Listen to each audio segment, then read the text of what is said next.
Hello guys, আমি মাম্পি। তোমরা সবাই কেমন আছো? আশা করি সকলে খুব ভালো আছো। তোমাদের আশীর্বাদে আমিও খুব ভালো আছি। সকলকে জন্য শুভ পঞ্চমী। কালকে যেহেতু ষষ্ঠী মায়ের বোধন, সে কারণে আমি চলে গেছিলাম আজকে পঞ্চমীর দিন স্নান করতে। গঙ্গা স্নান তো মাস্ট, যাই করি না নাই করি না কেন, মা দুর্গা যখন এসেছে তোমাদের গঙ্গা স্নানটা তো করতেই হয়। তো ফাইনালি বরকে নিয়ে চলে গিয়েছিলাম গঙ্গা স্নান। হ্যাঁ, গঙ্গা স্নানটা তোমাদের শুধু সেট করতে পারিনি, যেহেতু সাথে বড়মশাই বউ ছিল যে দুজন মিলে গিয়েছিলাম। আমি তো একা একা তো জলে নামতে পারি না, তো দুজন মিলে গিয়ে একসাথে নেমেছিলাম, একসাথে চান করছিলাম, তো তাই সে কারণে ভিডিওটা করা হয়নি। তো যাই হোক, ফাইনালি ভিডিওটা আমি গাড়িতে বসে বসেই করছি। তো দেখো, আমি ফাইনালি ভিজে গিয়ে আমরা বাড়ি চলে এসেছি। তো ফাইনালি ওখান থেকে বেরিয়ে পড়েছি, রওনা দিচ্ছি বাড়ির দিকে। বাড়ি থেকে এসে আমি কিন্তু আর ভিডিওটা ঠিকঠাক করে শ্যুট করতে পারিনি। তারপরে বাড়িতে আসার পর আমি শুয়ে পড়েছিলাম।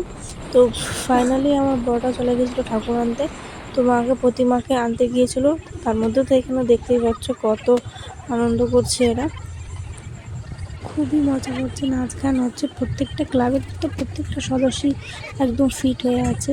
তো যাই হোক, ওরা বছরে একটা দিন এরকম আনন্দ করে, সে করতেই পারে, সেটা বড় কথা নয়। আচ্ছা, তোমরা কারা কারা এরকম ঠাকুর আনতে গিয়ে এরকম আনন্দ করো, অবশ্যই কিন্তু কমেন্টে জানিও।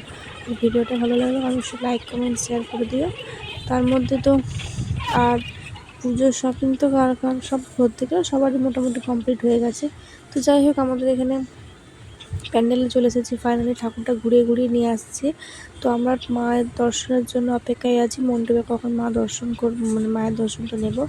রাস্তায় যেহেতু দেখেছি, কিন্তু মায়ের মন্দিরে ঢুকবে কখন, তার জন্য সব বসে আছি।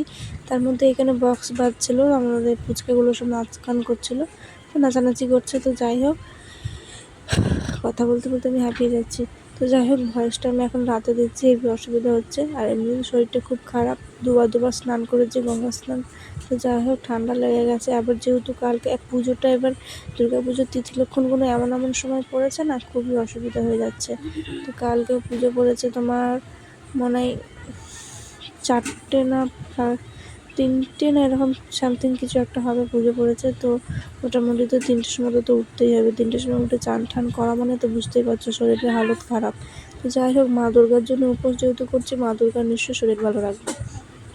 তো যাই হোক, এই দেখো আমাদের মা দুর্গার প্রতিমা এদিকে হয়ে গেছে। এই যে সামনে আমার বড়মশাই সবুজ কালারের গেঞ্জি আর সাদাতে কালোতে হাফ প্যান্টটা পরে আছে, এটা হলো আমার বড়মশাই। তো যাই হোক, এখানে দুর্গা পুজোর ঠাকুরটাকে মণ্ডপের ভেতরে নিয়ে যাওয়ার জন্য ওরা প্রস্তুতি করছে। তো যাই হোক, এখানে দেখো আমার ছেলে নাচ করছে, রেড কালারের জামা পরে, আমার পুচকিটা। তো যাই হোক, এখানে অনেকে দাঁড়িয়ে আছে, প্রতিমা দেখছে। তো ফাইনালি আজকে তো পঞ্চমীর দিনটা কেটে গেল। তো তোমরা অবশ্যই কিন্তু জানিও কে কেমনভাবে, কে কোথা থেকে ভিডিওটা দেখছো, কার কেমন দুর্গা পুজো কাটছে, অবশ্যই আমাকে কমেন্টে জানিও। আর ভিডিওটা ভালো লাগলে তো অবশ্যই লাইক কমেন্ট শেয়ার মাস্ট, এটা কিন্তু করতে একদমই ভুলো না। আর তোমরা কারা কারা ষষ্ঠীর উপোস করো, ষষ্ঠীর উপোস করলে আমাকে অবশ্যই কমেন্টে জানিও। যেহেতু প্রথম ছেলের মা আমি, আমার প্রথম সন্তান ছেলে, তো আমাকে তো এটা উপোসটা করতেই হয়, আমি করি। আর যেহেতু একবার পুজো করলে আর সেটা ছাড়তে নেই।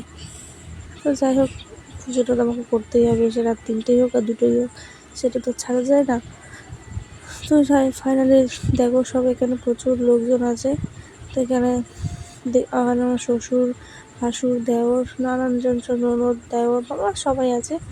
সবাই এখানে আনন্দ করছে। এখানে ওই যে ঠাকুরের কাছে যখন আমার বড়মশাই জানে কী করছে, যাই হোক, গাড়ির দড়ি ফড়ি নিয়ে ঠিকঠাক করছে। তো যাই হোক, দেখো ঠাকুরটাকে এখন নামানোর জন্য প্রস্তুতি নেওয়া হচ্ছে। ঠাকুর থেকে মাকে মায়ের জায়গায় বসানোর হবে। তো ফাইনালি এখানে দেখো ঠাকুরটা বরণ হচ্ছিলো। ঠাকুর যখন বরণ হচ্ছিলো তখন আমি এটা শ্যুট করতে পারিনি ঠিকঠাকভাবে, যেহেতু ক্যামেরাটা আমি আমার বোনকে দিয়েছিলাম ধরতে। তো যাই হোক, আমার বোন ওটা ঠিকঠাক করে ভিডিওটা করতে পারেনি। তো তোমরা একটু ম্যানেজ করে দেখে নিও। আমি ঠাকুরের সামনে যেহেতু যাইনি, ওদিকে সব এক গাদার ছেলেরা ছিল, তো এখান থেকে আর কী বলবো, সরে এসেছিলাম। এখানে একটা বৌদি হয়, ও সব ঠাকুরগুলোকে বরণ করে নিয়েছে। তো যাই হোক, এই যে আমাদের ফাইনাল লুক ঠাকুরের, প্রতিমার ভেতরে ঢুকে গেছে, ঠাকুরের প্যান্ডেলের ভেতরে। ভিডিওটা ভালো লাগলে কিন্তু তোমরা কিন্তু অবশ্যই লাইক কমেন্ট শেয়ার করে দিও, বারবার বলছি। তো যাই হোক, আমাদের মা দুর্গাকে কেমন লাগছে অবশ্যই জানিও। আর কার কটা জামা প্যান্ট হলো, কে কীরকম শপিং করলে, কী কীরকম জুয়েলারি কিনলে অবশ্যই কিন্তু আমাকে কমেন্টে জানিও। আর কোন দিন কোথায় কোথায় ঠাকুর দেখতে যাচ্ছ, কী পড়ছো অবশ্যই কিন্তু কমেন্টে জানিও। এখানে তার মধ্যে এখানে আমার ছোট্ট ননদ হয়, সে কিন্তু বাজি পোড়াচ্ছে এখন থেকেই। তো জানি না পুজো ফার্স্ট দিন থেকে এখন চালু হয়ে গেছে আমাদের বাজি পোড়ানো। তো আমার ছেলে খুব ভয় পাচ্ছিলো বাজি পোড়াতে। তো ভিডিওটা ভালো লাগলো অবশ্যই